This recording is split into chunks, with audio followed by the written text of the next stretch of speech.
Assalamualaikum warahmatullahi wabarakatuh. Halo, apa kabar adik-adik? Semoga kita semua selalu diberi kesehatan.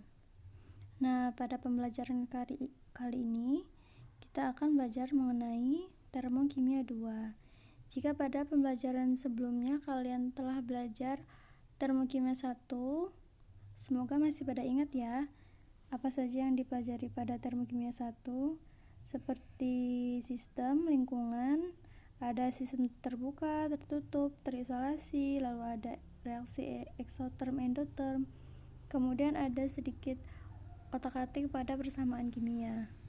Nah, ada yang masih ingat apa itu termokimia? Jadi termokimia adalah ilmu yang mempelajari tentang reaksi kimia yang melibatkan adanya perubahan energi. Nah, jadi kali ini kita akan belajar mengenai lanjutan dari termokimia 1, yaitu termokimia 2. Apa saja yang akan kita pelajari di termokimia 2? Jadi ada 2 bagian.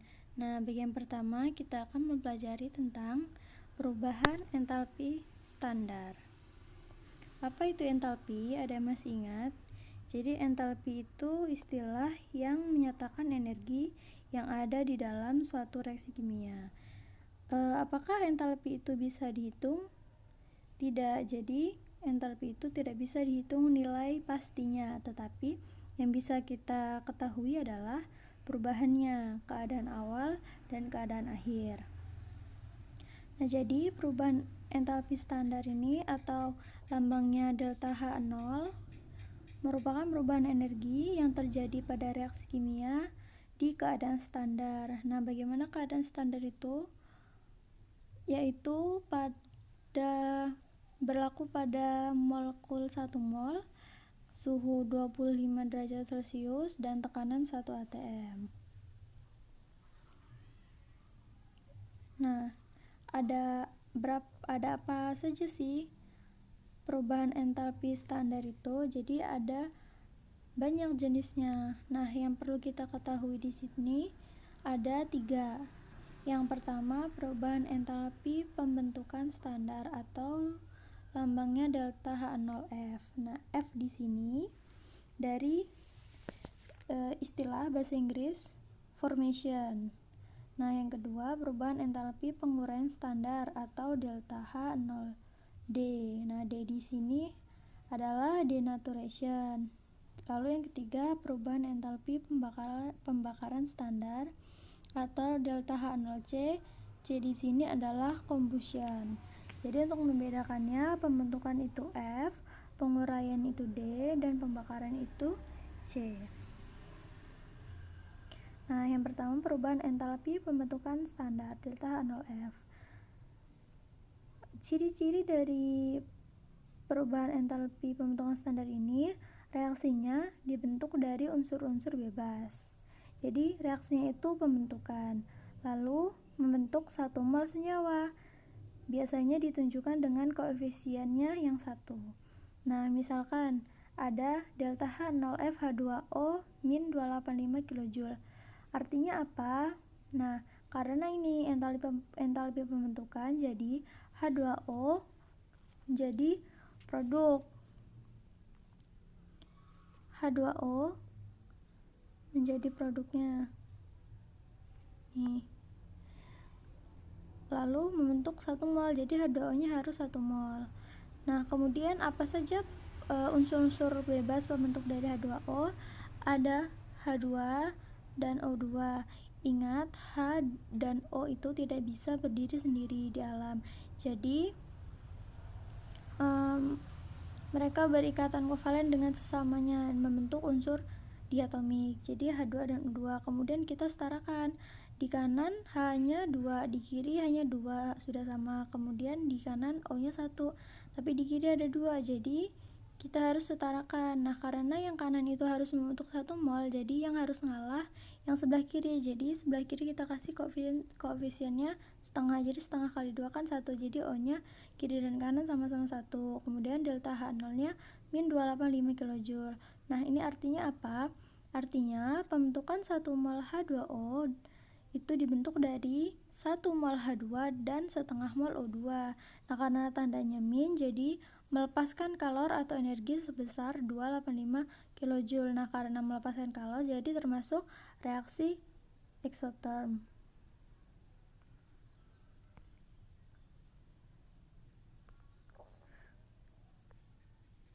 Kemudian yang kedua ada perubahan entalpi penguraian standar. Nah, ini merupakan kebalikan dari yang tadi, yang pembentukan. Jadi ciri-cirinya itu reaksinya menguraikan senyawa menjadi unsur-unsur bebasnya, dan yang diuraikan itu sebanyak 1 mol senyawa, koefisiennya 1. Nih, misalnya ada delta H0D H2O plus 285 kJ. Artinya H2O itu menjadi reaktan, kemudian diuraikan menjadi unsur-unsurnya. Apa saja unsur-unsur bebas dari yang hasil penguraian H2O, yaitu H2 dan O2. Nah, sama seperti tadi, karena O2 nya kiri ada 1, kanan ada 2, jadi kita kasih koefisien setengah. Nah, berarti artinya apa? Berarti artinya penguraian 1 mol H2O menjadi 1 mol H2 dan setengah mol O2 menyerap kalor karena tandanya plus sebesar 285 kJ. Jadi karena menyerap kalor termasuk reaksi endoterm. Nah, yang ketiga ini sedikit berbeda. Jadi yang ketiga perubahan entalpi pembakaran standar atau delta H0C. Maknanya mereaksikan 1 mol senyawa dengan O2. Biasanya menghasilkan CO2 dan H2O. Nah, kalau menghasilkan CO2 dan H2O dianggap pembakaran sempurna. Ini misalnya ada delta H0C CH4 min 80 kJ. Jadi CH4 kan tadi dibakar ceritanya, jadi dia menjadi reaktan dan direaksikan dengan O2. Kemudian hasilnya CO2 dan H2O. Nah, kita samakan. Di kiri ada C-nya ada 1, kanan ada 1. Di kiri hanya ada 4. Tadinya di kanan cuma ada 2, jadi kita tambah koefisien 2. Lalu di kanan kita lihat O-nya ada berapa, jadinya ada 4, sedangkan di kiri tadinya ada 2, jadi kita kasih koefisien 2. Nah, berarti reaksi seperti ini artinya apa? Artinya pembakaran 1 mol CH4 oleh 2 mol O2 menghasilkan 1 mol CO2 dan 2 mol H2O. Karena tandanya min, berarti melepaskan kalor energi sebesar 80 kJ. Karena melepaskan kalor, jadi termasuk reaksi eksoterm. Nah, kemudian bagian kedua kita akan mempelajari tentang penentuan perubahan entalpi atau delta H. Nah, ada beberapa cara untuk menentukan perubahan entalpi. Ada percobaan dari percobaan kalorimetri, yang kedua hukum Hess ketika dari data delta H0F atau tadi apa, data pembentukan, entalpi pembentukan. Kemudian yang keempat ada data energi ikatan. Kita bahas satu persatu. Yang pertama dari percobaan. Nah, percobaannya itu namanya kalorimetri. Nah, tapi menggunakan alat namanya kalorimeter. Jadi kalorimeter ini adalah alat yang digunakan untuk mengukur panas reaksi.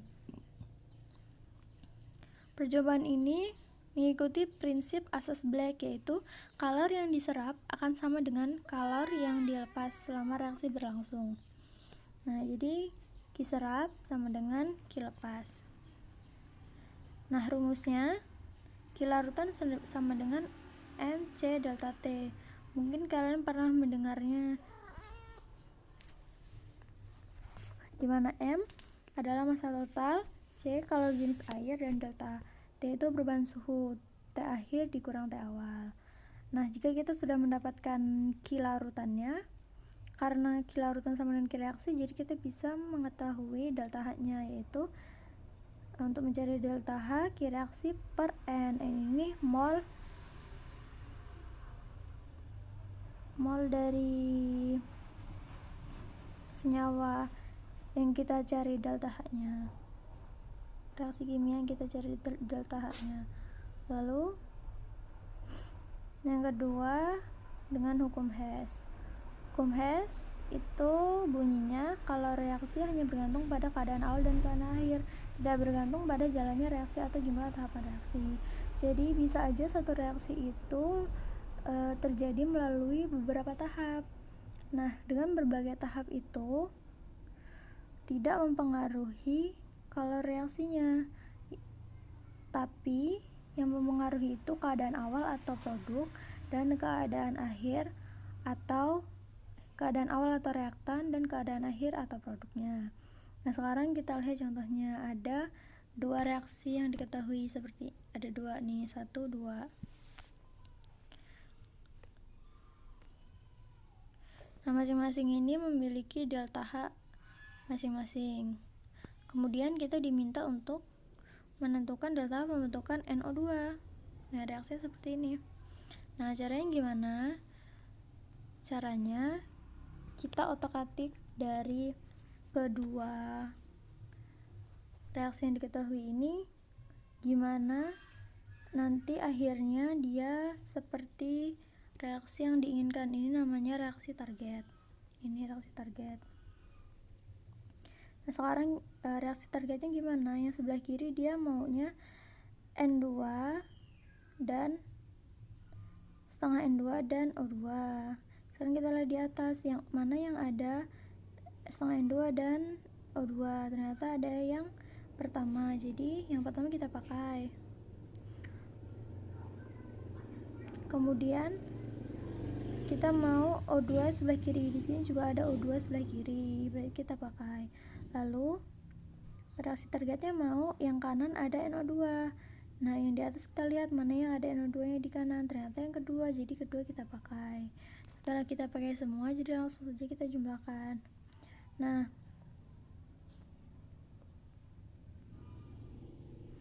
kalau di kiri dan di kanan ada yang sama, kita coret nih, NO ya di kiri ada, di kanan ada, jadi kita coret. Kemudian kita jumlahkan, sisanya kan setengah N2 ditambah O2 nya setengah tambah setengah 1, jadi O2 menghasilkan sisanya NO2. Nah, udah sama nih sama reaksi targetnya, berarti deltanya kita bisa tentuin, berarti ditambah plus 90,37 ditambah 56,52. Nah, berapa tuh? Bisa kita tahu jumlahnya, tinggal kita tambahin aja. Lalu selanjutnya, nah ini ada siklus S-nya. Jadi tadi cara yang pertama kan tadi katanya tidak bergantung pada jalannya reaksi. Nah, ini ada dua jalan yang pertama sama jalan yang kedua.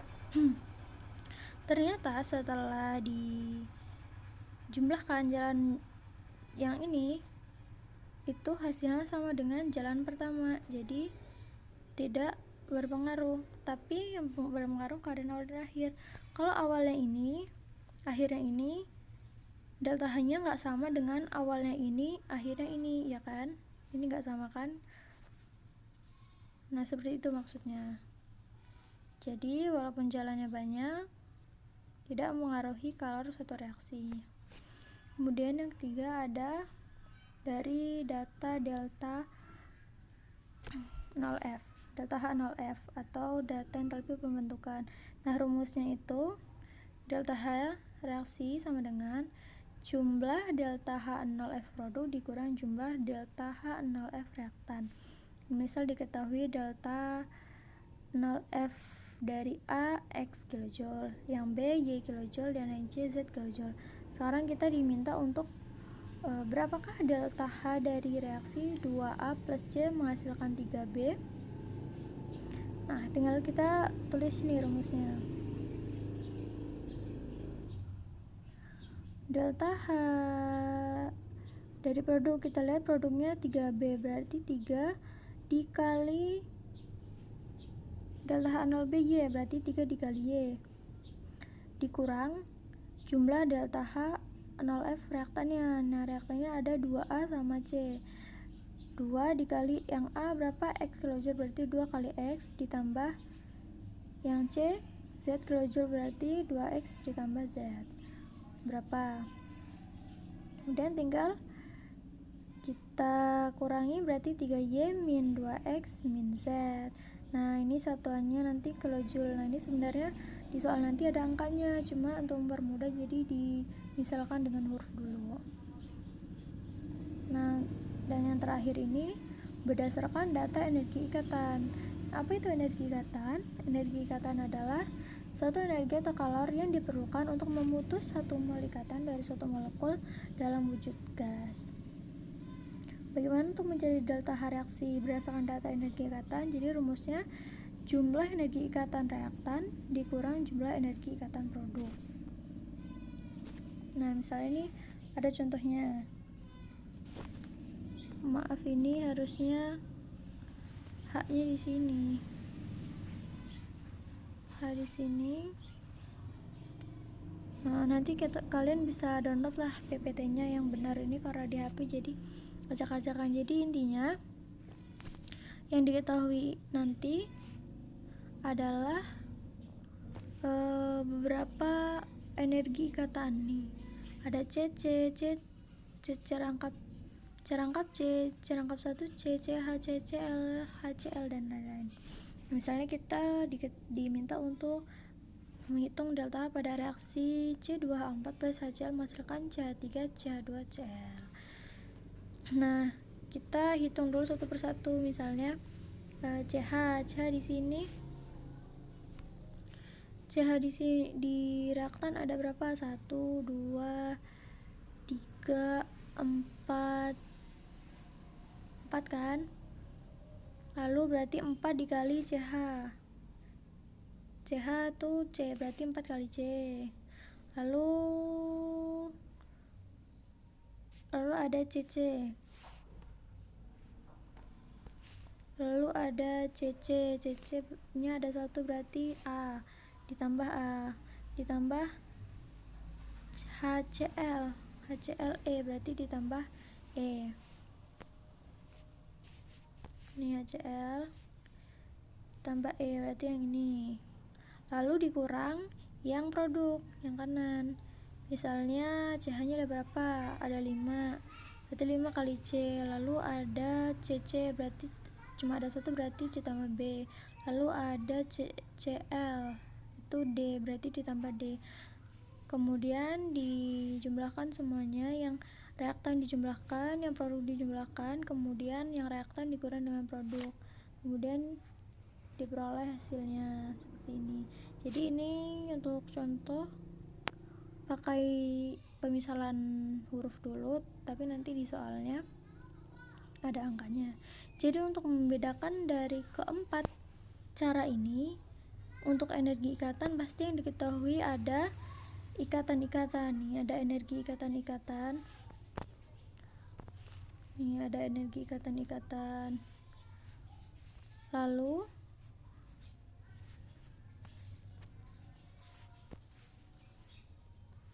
untuk yang pembentukan ini pasti ada data delta HF. Ada data delta HF atau delta pembentukan. Nah, untuk yang siklus ini pasti diketahui beberapa reaksi. Nih, kalau yang ini kan diketahui ada 2 reaksi. Ini sama ini.